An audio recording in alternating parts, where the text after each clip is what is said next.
It's been 10 years since a northern Ohio landfill closed down, but the effects of what was left there are still being felt by some local Stark County property owners. Jack Marschall says the big worry is not so much over present conditions, but what might happen in the years to come. This is a quiet controversy for the people of Uniontown, but it's one that refuses to go away. At issue is the health hazards of the people living near this now closed landfill in Stark County. It's securely locked up and showing little sign of life. But government investigators say for 12 years, up until 1978, as much as 300,000 tons of chemical waste may have been dumped here.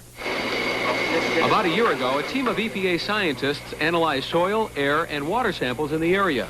The results confirmed the existence of the chemicals, byproducts, or methane gas. But the government said it apparently did not exceed federal standards and did not present any imminent health dangers to the community. But those results have done very little in convincing some homeowners that there's really nothing to worry about. There is legitimate concerns about potential health hazards right now, and those that may still crop up in the next 5, 10, or even 15 years from now.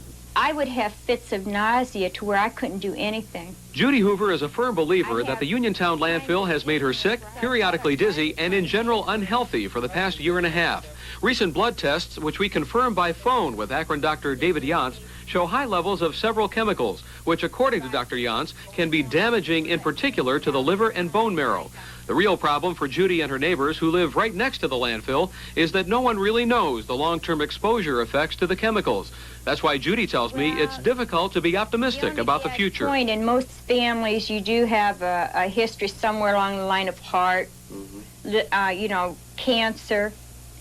And so if you're in a family that has a history of this and these things cause these, what's your chances? There is a good chance it'll be several more months before the landfill is cleaned up under the government's Superfund project. More checks are to be made by the EPA, while more answers are sought by the folks who live here. In Uniontown, Jack Marschall, Eyewitness News.